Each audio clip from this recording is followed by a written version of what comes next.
जय श्री राम।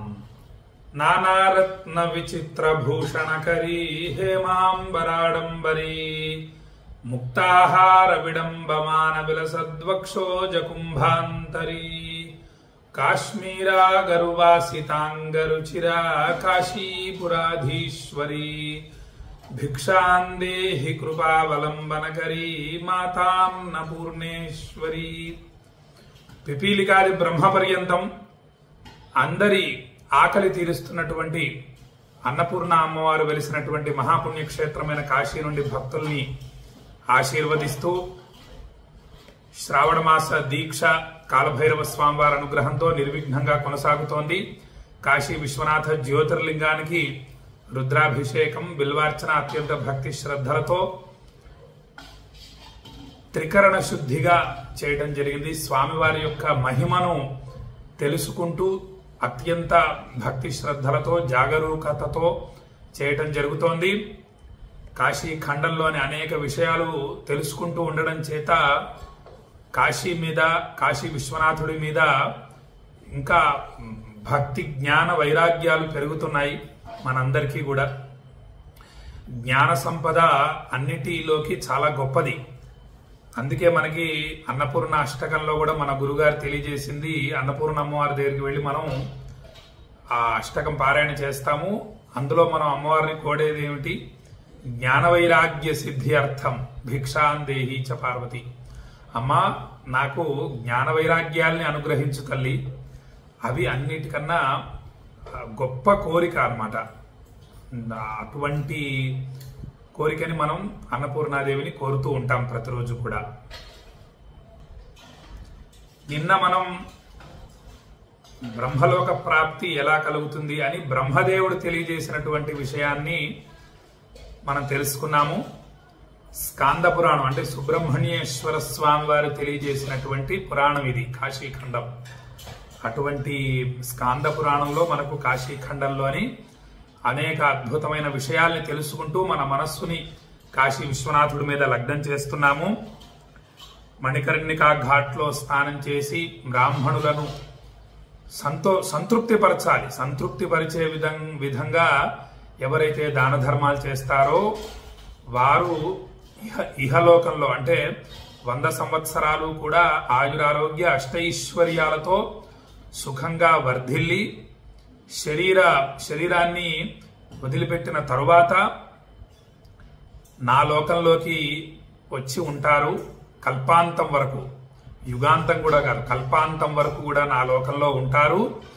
ఉండి తరువాత జన్మని కాశీలో స్వీకరిస్తారు, కాశీలో జన్మిస్తారు। జన్మించి కాశీ విశ్వనాథుడి యొక్క అనుగ్రహంతో మోక్షాన్ని పొందుతారు అని చెప్పి మనకు సాక్షాత్తు బ్రహ్మదేవుడు తెలియజేసిన విషయం నిన్న నేను మీకు తెలియజేశాను। ఈరోజు ఇంకొక అద్భుతమైన విషయాన్ని కాశీఖండంలో తెలియజేస్తాను। ఇది చాలా చాలా ప్రధానమైనటువంటి విషయం, అద్భుతమైనటువంటి విషయం। ఒక్కసారి శ్లోకాన్ని విందాం, చాలా విశేషం శ్లోకం వినటం। అహో వైశ్వేశ్వరే క్షేత్రే మరణాదపినో భయం యత్ర సర్వే ప్రతీక్షంతే మృత్యుం ప్రియమివాతిథం। చూడండి ఎంత విశేషమో। విశ్వేశ్వరుని క్షేత్రమందు అంటే కాశీలో, విశ్వేశ్వర క్షేత్రం అంటే కాశీ, కాశీ యందు మరణం అంటే ఎవరు భయపడరు। ఈ కాశీలో ఎవ్వరూ మరణానికి భయపడరు, ఎందుకంటే మరణాన్ని ఆహ్వానిస్తారు కూడా। మనకి మంజునాథ సినిమాలో మహాభక్తుడు పాడతాడు, స్వాగతమయ్యా ఓ యమరాజా అని పిలుస్తాడు యమధర్మరాజుని। కాబట్టి అలానే ఇక్కడ కూడా పిలుస్తారు, ఎందుకంటే మోక్ష సాయుధ్యాన్ని అనుగ్రహించే మహాపుణ్యక్షేత్రం కాశీ। ఇక్కడ చెప్పాను కదా 3 ఖండాలుగా ఉంటుంది, ఓంకార ఖండం, విశ్వనాథ ఖండం, కేదార ఖండం అని। ఓంకార ఖండం మరియు విశ్వనాథ ఖండంలో మరణించిన వారికి భైరవ దండన ఉంటుంది, భైరవ దండన తర్వాత మోక్ష సాయుధ్యం కలుగుతుంది। ఇక కేదార్ ఘాట్ విశేషం ఏమిటంటే భైరవ దండన లేకుండానే మోక్షాన్ని అనుగ్రహించేటటువంటిది కేదార్ ఘాట్। అందుకే మన వాళ్ళందరూ కూడా జాగ్రత్తగా అదే చూడండి, జ్ఞానం ఉండడం అంటే అదే. జ్ఞాన వైరాగ్యాలు మనకు వచ్చాయనుకోండి, అటువంటి స్థలాలను మనం పట్టుకుంటాం అన్నమాట. జాగ్రత్తగా వెళ్ళి ఆ ఫలితాన్ని పొందుతాం. అలా చాలా మంది పొందిన వాళ్ళు ఉన్నారు. కేదార్ ఘాట్ లో ఉంటూ ఇక్కడే శివైక్యం చెందిన వాళ్ళు ఉన్నారు, శరీరాన్ని వదిలిపెట్టిన వాళ్ళు ఉన్నారు, మోక్ష సాయుధ్యాన్ని పొందిన వాళ్ళు ఉన్నారు. ఇక ఓంకార ఖండం, విశ్వనాథ ఖండంలో మరణించిన వారు కూడా మోక్షాన్ని పొందుతారు. సరే, భైరవ దండన ఉంటుంది, అది జాగ్రత్తగా అనుభవించి మోక్షాన్ని పొందుతారు. అది విశేషమే. ఎందుకంటే ఎక్కడో మరణించామనుకోండి, మళ్ళీ జన్మించాల్సి వస్తుంది. మళ్ళీ జన్మిస్తే మరి తెలిసి తెలియక చేసిన పాపాలు మళ్ళీ మళ్ళీ జన్మల్ని ప్రసాదిస్తూ ఉంటాయన్నమాట. ఆ పాప ఫలితాన్ని అనుభవించడం కోసం మళ్ళీ మళ్ళీ జన్మించవలసి వస్తుంది. కాబట్టి ఇక్కడ అందరూ కూడా అతిథిని ఎలా ప్రేమతో పిలుస్తారో అలా అతిథిని పిలిచినట్లు పిలుస్తారట మృత్యుదేవతని. అది విశేషం. అతిథిని ఎంత మనకి ఇష్టమైనటువంటి అతిథి వస్తున్నాడు అనుకోండి, రండి రండి, ఎక్కడున్నారు, కుడివైపు తిరగండి, ఎడం వైపు తిరగండి, అక్కడ ఆలయం ఉందా, ఆలయం ఎదురు ఇల్లే మనది, రండి రండి, వచ్చేసేయండి, మీకోసం ఎదురు చూస్తున్నాం అంటాం. అలా ఇక్కడ మృత్యుదేవతని అలా అతిథిలాగా ప్రేమతో పిలుస్తారట. ఎందుకంటే మోక్షం చాలా ముఖ్యమైనది. లేకపోతే మళ్ళీ తల్లి గర్భంలో పుట్టాలి. 9 నెలలు గర్భనరకం అంటారు. 9 నెలలు కదలకుండా ఆ తల్లి గర్భంలో ఉండడం అనేది చాలా చాలా కష్టమైనటువంటి విషయం అన్నమాట. మనిషికి 2 అతి భయంకరమైనటువంటి కష్టాలు ఏమిటంటే, ఒకటి తల్లి గర్భంలో 9 నెలలు ఉండి పుట్టడం, రెండవది మరణించటం. ఈ 2 భయంకరమైనటువంటి నరకాలన్నమాట. అయితే ఈ మధ్యలో వచ్చేటటువంటి కష్టాలు ఏవైతే ఉంటాయో అవి అంత పెద్దవి కాదు, చాలా చాలా చిన్నవన్నమాట, అతి స్వల్పమైనటువంటివి. వాటికి భయపడకూడదు. ఎందుకంటే వాటన్నిటికీ కూడా మనకు పరిష్కార మార్గాలు ఋషులు తెలియజేశారు.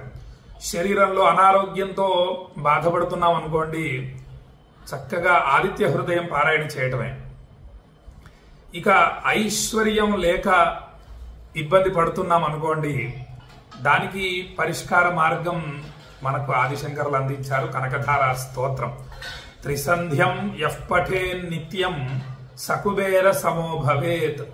ఎవరైతే 3 సంధ్య వేళల్లో కనకధార స్తోత్రం పారాయణ చేస్తారో కుబేరుడంతటి ధనవంతులు అవుతారని చెప్పి మనకు మన గురుగారు ఆదిశంకరులు తెలియజేశారు.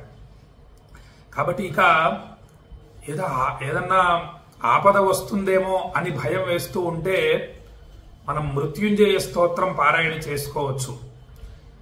ఏదో భయంగా ఉంటుందండి, ఈ మధ్య ఏదో మీద వచ్చి కూర్చుంటున్నట్టుంది, ఇబ్బందికరంగా ఉంది అని అనిపిస్తూ ఉంటే మనకు హనుమాన్ చాలీసా ఉంది. ఇలా అనేకం అందించారు మనకు ఋషులు. ఇక మోక్షం కావాలండి, అన్నిటికన్నా దుర్లభమైనవి ఇవేవి కూడా. వేటికి కూడా నేను భయపడట్లేదు. ఇవన్నీ నేను ఆచరిస్తున్నాను, ఇవి పొందుతున్నాను. ఇక దుర్లభమైనటువంటి మోక్ష సాయుధ్యం కావాలి నాకు అంటే కాశీఖండ ఉంది. అహం కాశీం గమిష్యామి తత్రైవ నివసామ్యహం ఇతి బ్రువాణ సతతం కాశీవాస ఫలం లభేత్. కాశీ కాశీ కాశీ అని జపిస్తూ ఉంటే చాలా అసలు మోక్ష సాయుధ్యం కలుగుతుంది. అలా ఎన్నో మార్గాలు ఉన్నాయి. వేటికి కూడా మనం భయపడవలసిన అవసరం లేదు. అలా ఇక్కడ కాశీలో మృత్యువుని అందరూ కూడా అతిథిని ఆహ్వానించినట్లుగా ఆహ్వానిస్తారు. మృత్యుదేవత గురించి ఎదురు చూస్తూ ఉంటారు, ఇక్కడే ఉండిపోతారు. కాళ్ళు విరగ్గొట్టుకోనైనా సరే కాశీలో ఉండిపోవాలి అని, కాళ్ళను నరుక్కోనైనా సరే కాశీలో ఉండిపోవాలి. ఎందుకంటే కొంతమంది ఇక్కడే మరణించాలని చెప్పి ఉంటారు. ఏదన్నా శుభకార్యాల నిమిత్తం అక్కడికి వెళతారు, అక్కడ శివైక్యం చెందుతూ ఉంటారు. అందుకే ఇక్కడే నాకు కాళ్ళు లేవు, బాగుడు లేవు కదా, నేను రాలేను అని అన్నారనుకోండి, అదొక కారణం అన్నమాట. వెళ్లకుండా ఉండడం వల్ల ఒకవేళ ఆ యొక్క మనకు అసలు ఈ ఆయుర్దాయం ఎలా నిర్ణయింపబడుతుందంటే ఉచ్ఛ్వాస నిశ్వాసలు. అందుకే ఏదో గాలి స్వల్పంగా పీల్చకూడదు, చాలా విశేషంగా అలా వీలైనంత ఎక్కువగా పీలుస్తూ ఉండాలి. గాలే చాలా ప్రధానమైంది ఉచ్ఛ్వాస నిశ్వాసలు. అవి లెక్క పెడుతూ ఉంటారు. అవి అయిపోయిన తర్వాత ఈ యొక్క శరీరాన్ని వదిలిపెట్టవలసి ఉంటుందన్నమాట. కాబట్టి ఒకవేళ ఆ చివరి ఊపిరి ఏదైతే ఉందో అది ఇక్కడ వదిలితే కాశీలో మోక్ష ప్రాప్తి కలుగుతుంది, దుర్లభమైన మోక్ష సాయుధ్యం కలుగుతుంది. కాబట్టి కాళ్ళు నరుక్కోనైనా సరే కాశీలో ఉండిపోవాలి అని నానుడి అన్నమాట. ఈ విధంగా అనేక మంది ఒక్కొక్కరి భాగ్యం మరి ఏ జన్మలో తపస్సు చేసి ఉంటారో తెలియదు కానీ కాశీకి దర్శనార్థమై వచ్చి విశ్వనాథుడిని దర్శిస్తూ శివైక్యం చెందిన వాళ్ళు ఉంటారు.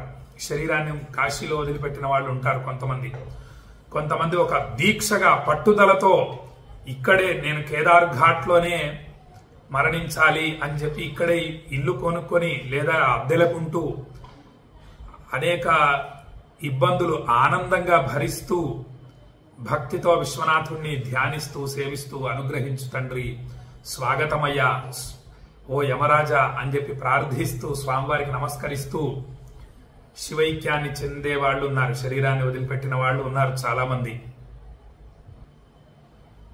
ఇక మనస్సు నిండా కాశీని నింపుకొని అటువైపు వెళ్ళిన తరువాత ఆ యొక్క ఘడియ ఏదైతే ఉందో ఆ రిటర్న్ టికెట్ అండి, అది నేను ఇక్కడి నుంచి నా రిటర్న్ టికెట్ అంటే ఈ కాశీ నుండి వెళ్ళిపోవలసిన రిటర్న్ టికెట్ నేను రిజర్వేషన్ చేసుకున్నాను 8వ తేదీ, సెప్టెంబర్ 8వ తేదీ. అలా ఈ భూమి మీద కూడా ప్రతి జీవి రిటర్న్ టికెట్ తో వచ్చాడు. అది మాత్రం గుర్తు పెట్టుకోవాలి. అది ఎప్పుడు అనే విషయం అది ఎవరికీ తెలియదు అనమాట. కాబట్టి అలా అక్కడికి వెళ్ళిన తర్వాత కాశీని ధ్యానిస్తూ స్మరిస్తూ శరీరాన్ని వదిలిపెట్టిన వాళ్ళు ఉన్నారు. అలా వదిలిపెట్టినా కూడా తర్వాత జన్మ కాశీలో సంప్రాప్తిస్తుంది అని చెప్పి మనకు చెబుతున్నారు. ఇలా అనేక అద్భుతమైన విషయం మనకి కాశీ ఖండం తెలియజేస్తోంది. విశ్వేశ్వరుని క్షేత్రమందు మరణము అంటే ఎవరూ భయపడరు. ఇక్కడ అందరూ కూడా ప్రియమైన అతిథిని ఎలా ప్రేమతో పిలుస్తారో అలా మృత్యుదేవతను ప్రేమగా ఆహ్వానిస్తారు అని చెప్పి మనకు కాశీఖండంలో అద్భుతమైనటువంటి శ్లోకం. ఎంత గొప్ప శ్లోకం చూడండి, అంత విశేషమైంది ఈ కాశీ, అంత గొప్పది కాశీ. దుర్లభమైనటువంటి మోక్ష సాయుధ్యాన్ని అనుగ్రహించే మహిమాన్విత క్షేత్రం కాశీ అని చెప్పి భక్తులకు తెలియజేస్తూ శ్రీర్వర్చస్వమాయుష్యమారోగ్యమావిధాక్షోభమానం మహీయతే ధాన్యం ధనం పశుం బహుపుత్ర లాభం శత సంవత్సరం దీర్ఘమాయు శతమానం భవతి శతాయు పురుష శతేంద్రియ ఆయుష్యేవేంద్రియే ప్రతిష్టతి. కాశీ అన్నపూర్ణ విశాలాక్షి సమేత విశ్వేశ్వర స్వామి సంపూర్ణ అనుగ్రహ ప్రాప్తిరస్తు. ఆయురారోగ్య అష్టైశ్వర్యాభివృద్ధిరస్తు. మనోభీష్ట సిద్ధిరస్తు అని భక్తులందరినీ ఆశీర్వదిస్తూ చక్కగా ఈ వీడియో మీకు ఆనందాన్ని కలిగిస్తే జై శ్రీరామ్ అని ఒక చిన్న రామనామ పుష్పాన్ని పంపించండి, నేను సంతోషిస్తాను. మీకు అసలు చాలా శ్రమపడి మీకు ఈ వీడియో పంపించడం జరుగుతోంది. మీకు ఈ వీడియోలు అందుతున్నాయో లేదో తెలియట్లేదు, మీ దగ్గరికి చేరుతోందో లేదో తెలియట్లేదు. కాబట్టి మీరు ఆ విధంగా ప్రతిస్పందన, మీరు మీ ఆనందాన్ని నాకు తెలియపరుస్తే నేను చాలా సంతోషిస్తాను. మీకు చేరుతుంది వీడియో అని సంతోషిస్తాను ప్రధానంగా. కాబట్టి ఆ విషయాన్ని ఏది తెలియజేయలేని వారు జై శ్రీరామను పంపించినా చాలు అని చెప్పి భక్తులకు తెలియజేస్తూ రేపు సాయంత్రం ఇంకొక అద్భుతమైన విషయాన్ని మీకు తెలియజేస్తాను. అంతవరకు మీ మనస్సుని కాశీ విశ్వనాథుడి మీద లగ్నం చేయగలరు అని చెప్పి భక్తులకు తెలియజేస్తూ సెలవు తీసుకుంటున్నా. జై శ్రీరామ్.